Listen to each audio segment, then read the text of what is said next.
Basic language के मिलेर बनेको छ त्यसको एलिमेन्टहरु के छ सुरुमा थियो क्यारेक्टर सेट यो हामी पढिसकेका छौं त्यसपछि कन्स्ट्यान्ट यो पनि पढिसकेका छौं त्यसपछि भेरिएबल भनेको के हो भेरिएबलको नेमिङ कन्भेन्सन र यसको टाइप्सहरुको बारेमा अलरेडी डिस्कस गरिसकेका छौं हामीले आज हुन्छ यो अपरेटर भनेको के हो है र अपरेटरका केही पार्ट्सहरु हामी आज डिस्कस गर्छौं अपरेटर भनेको an operator is a symbol operator एउटा सिम्बल हो जस्तै प्लस माइनस मल्टिप्लिकेसन डिभिजनहरु हुन्छ an operator is a symbol representing the operation they perform on operand in a program एउटा प्रोग्राममा भेरिएबल युज गरेर अथवा कुनै नम्बर युज गरेर अपरेटर सिम्बलले जुन काम गर्छ जुन अपरेसन परफर्म गर्छ त्यसलाई हामी के भन्छौं अपरेटर अपरेन्ड भनेको के हो the value on which the operator works are referred to as operand operand हुन्छ त्यसलाई हामी के भन्छौं अपरेन्ड त्यो भ्यालु या त भेरिएबल हुन सक्छ या त कन्स्ट्यान्ट हुन सक्छ त्यसपछि यो एक्सप्रेसन भनेको के हो an expression is a programming statement यो एक्सप्रेसन भनेको एउटा प्रोग्रामिङ स्टेटमेन्ट हो दैट हैज अ भ्यालु जसको के हुन्छ एउटा स्टेटमेन्टमा एउटा एक्सप्रेसनमा त्यसको एक्ज्याक्ट भ्यालु हुन्छ it is composed of operator and operands यो एक्सप्रेसन हुनको लागि त्यहाँ अपरेटर र अपरेन्ड्स दुईवटा कुरा चाहिन्छ त्यसपछि अर्को अब यसमा मानौ हामीले a = 5 b = 6 यसमा यो a र 5 यो भनेको भेरिएबल हो यो भनेको कन्स्ट्यान्ट हो र a र यो 5 लाई हामी अपरेन्ड भन्छौं र यो बिचको जुन छ त्यसलाई हामी के भन्छौं अपरेटर यसमा भेरिएबल पनि युज भएको छ कन्स्ट्यान्ट पनि युज भएको छ so variable operand may be constant र भेरिएबल त्यसपछि यहाँ यो अपरेटर हो इक्वल भनेको अपरेटर छ एसाइन गर्नको लागि प्लस भने एडिसनको लागि एउटा अपरेटर छ त्यसपछि यो a b र c यो भने के हो operand the variable which is used in expression statement for operation is known as operand त्यसपछि c = a plus b यो a plus b को भ्यालु 5 plus 6 = 11 यो 11 चाहिँ के भयो यसको एक्ज्याक्ट भ्यालु भयो र यो एक्सप्रेसन को भ्यालु चाहिँ 11 भयो so c = a plus b एउटा एक्सप्रेसन भयो त्यसपछि क्यू बेसिक मा support the following type of operator Q basic मा मेनली चार किसिमको अपरेटर हुन्छ है एउटा छ अर्थमेटिक अपरेटर अर्को छ रिलेशनल अपरेटर र नेक्स्ट लजिकल अपरेटर अर्को के छ स्ट्रिङ अपरेटर स्ट्रिङ अपरेटरलाई कन्काटेनेसन अपरेटर पनि भन्छ कन्काटेनेसन भनेको दुईटा भ्यालुलाई दुईटा स्ट्रिङ भेरिएबललाई एड गर्ने हो अब यो अर्थमेटिक अपरेटर भनेको के हो भन्दाखेरि arithmetic operators are the operator यो यस्तो टाइपको अपरेटर हो that operate on numeric constant and variable arithmetic अपरेटरले जहिले पनि न्यूमेरिक र कन्स्ट्यान्ट र भेरिएबल को बीचमा क्याल्कुलेसन गर्छ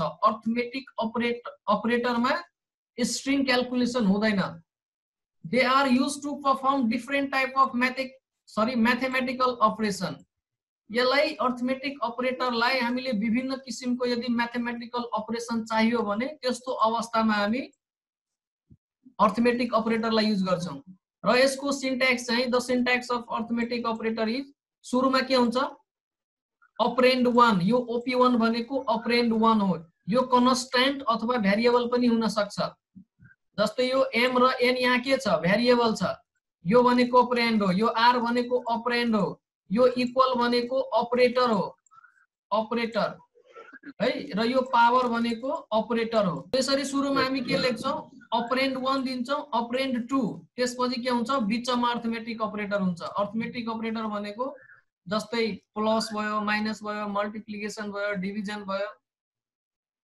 The arithmetic operator supported by Q basic are listed below. Q basic मा यो अर्थमेटिक अपरेसन अपरेटरमा सुरुमा हुन्छ यो पावर जसलाई हामी मानौ 2 को पावर 4 2 को पावर 2 इक्वल टु 4 हुन्छ। सो यो यसलाई भन्छ एक्सपोनेन्शियल अपरेटर। त्यसपछि यो ए स्टार जुन छ ए स्टार यसलाई मल्टिप्लिकेसन को रूपमा युज गर्छ। यो फ्लोटिङ प्वाइन्ट यदि हामीले प्वाइन्ट वाला भनेको रियल नम्बर को यदि हामीले क्याल्कुलेसन डिभाइड गर्नु पर्यो भने त्यसको लागि फ्लोटिङ प्वाइन्ट डिभिजन हुन्छ यतापट्टिको। त्यसपछि इन्टिजर डिभिजन को लागि त्यसपछि एमओडी मोड भनेको के हो यो पनि अपरेटर हो। मोडुलस डिभिजन यसले के गर्छ रिमाइन्डर फाइन्ड आउट गर्छ। यसलाई हामी प्र्याक्टिकलमा पनि हेर्छौं है। त्यसपछि एडिसन भनेको जोड्ने। यो जति पनि अपरेटर छ यो प्रिसिडेन्स को आधारमा हामीले लेखेका छौं यसलाई। अब मानौ सबभन्दा पहिला कुनै पनि एउटा एक्सप्रेसन छ भने सबभन्दा पहिला यो एक्सपोनेन्शियल को युज हुन्छ इभ्यालुएट हुन्छ त्यसपछि मल्टिप्लिकेसन त्यसपछि यसको प्रायोरिटी भनेको सुरुमा यो इभ्यालुएट हुन्छ त्यसपछि मल्टिप्लिकेसन हुन्छ अनि लास्टमा के हुन्छ सबट्र्याक्सन हुन्छ। अब यसलाई हामी कोडमा हेर्छौं है। r इक्वल टु 10 को पावर दैट मीन्स a को पावर b 10 को पावर 2 काशी प्रिन्ट r के हुन्छ यसको आउटपुट रन गर्दाखेरि सही sir 100 10 into 10 that means 100 F5 ले रन गर्ने ल 100 आयो हैन।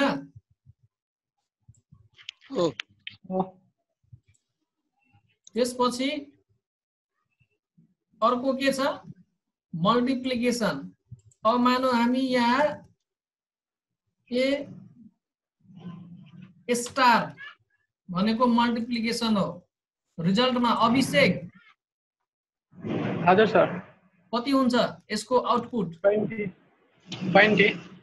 ओ 10 टु जा 20 10 टु जा 20। नेक्स्ट इक्जाम्पल कति छ के छ फ्लोटिङ पोइन्ट डिभिजन। यहाँ मानौ हामीले 9 दियो यहाँ 2 छ। फ्लोटिङ पोइन्ट भनेको यस्तो अपरेटर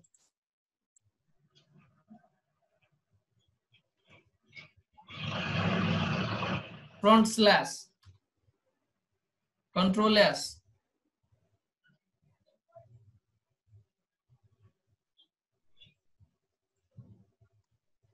ल यसको के हुन्छ आउटपुट प्रहलाद यो फ्लोटिङ पोइन्ट डिभिजन हो अलि ख्याल गर्ने। r equal to m a by b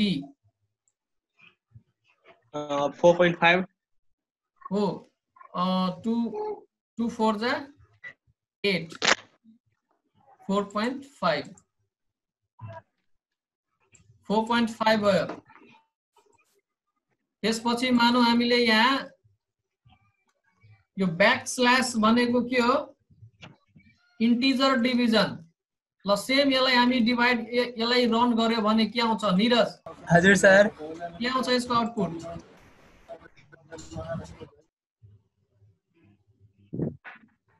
यो बैक स्लैश भनेको इन्टिजर डिभिजन हो।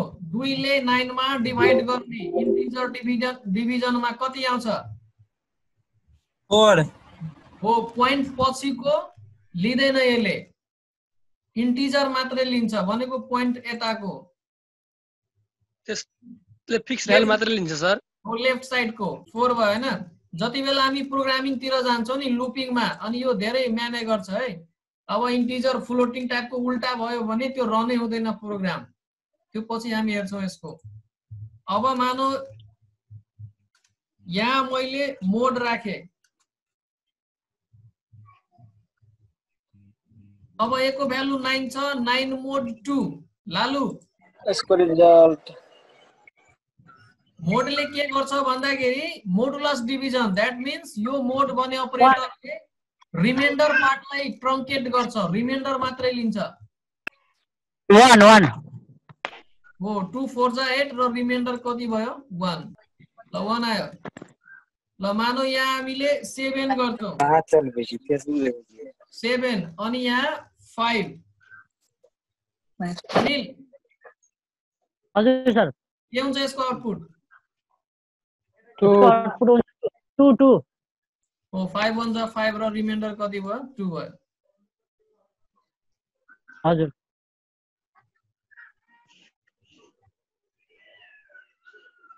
2 आयो है।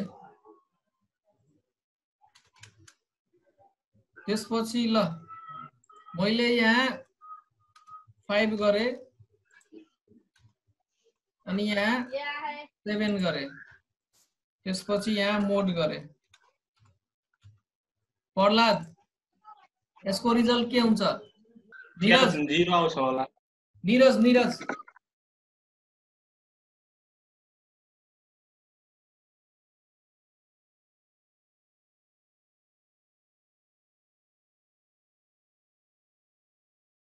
हजुर सर के हुन्छ यसको आउटपुट? थाहा छैन सर। अभिषेक -2 एनीवन? -2 सर। हैन मैले क्लासमा तिमीहरुलाई पढाएको थिए रिमाइन्डरको बारेमा। सर रिमाइन्डर 1 ह reminder 1 Kashi Kashi sir reminder 1 reminder 1 कसरी हुन्छ? मोड बी त्यो पोइन्ट थापेर सर, 0 0 लिइराख्नु न सर।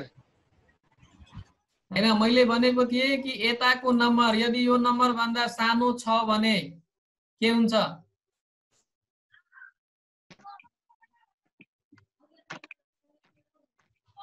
5 reminder sir. के सर? 5 मोड 7 यताको नम्बर यदि सानो हुन्छ भने रिजल्ट के हुन्छ? रिमाइन्डर 5 हुन्छ नि। 5 नै हुन्छ। हो यदि 1 मोड 10 छ भने रिमाइन्डर कति हुन्छ? 1 नै 1 नै हुन्छ। 10 मोड 1 भयो भने के हुन्छ अब भन त? 10 मोड 1 हो सर 0 हुन्छ। हो 0 हुन्छ नि। ल यसलाई हामी रन गरेर हेर्छौँ है।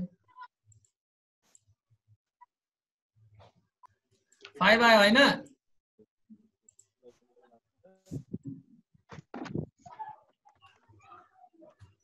टेन मोड 1 F5 0 भयो। 10 1 जा 10। ल A को भ्यालु 9 राखे 59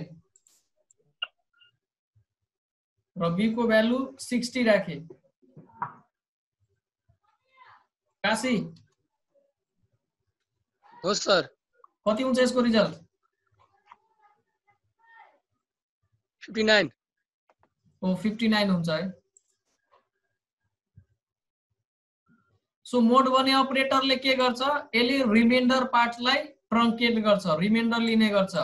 यो एक्सपोनेन्शियलले कुनैको पावर चाहियो भने हामी के कुन सिम्बल युज गर्छौं? एक्सपोनेन्शियल। a - c - 1 कति हुन्छ रिजल्ट आरमा? -1 हो -1 -1 आयो है।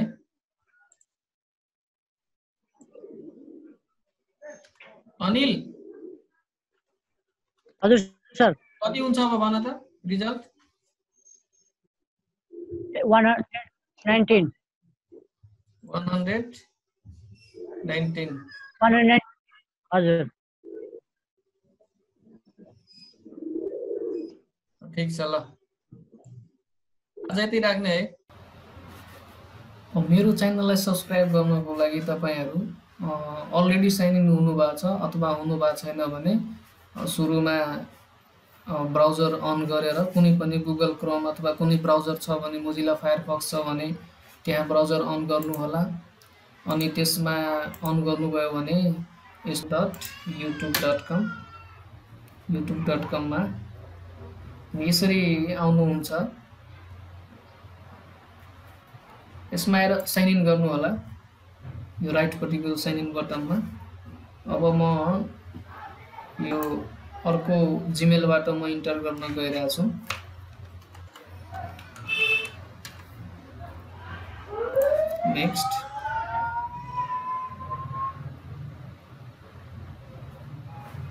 नेक्स्ट गरिसकेपछि अब तपाईहरु आफ्नो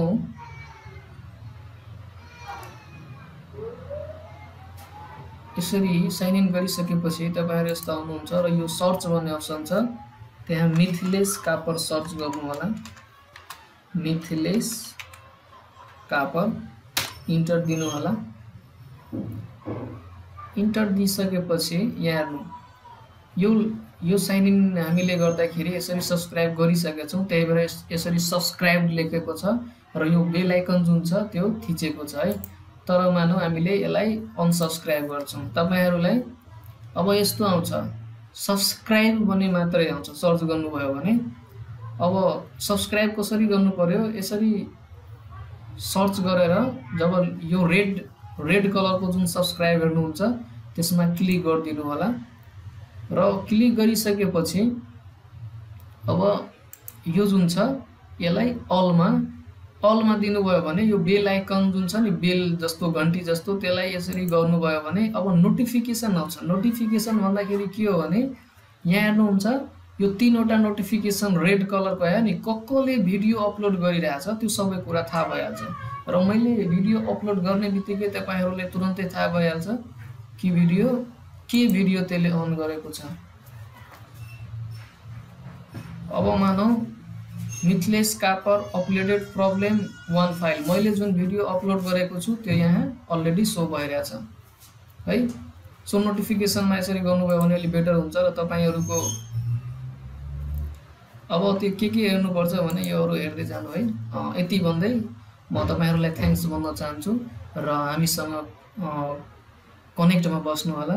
मेरो फेसबुक आइडी पनि छ, म फेसबुक आइडीमा पनि कन्ट्याक्ट गर्न सक्नुहुन्छ, म डिस्क्रिप्सन बक्समा दिइहाल्छु।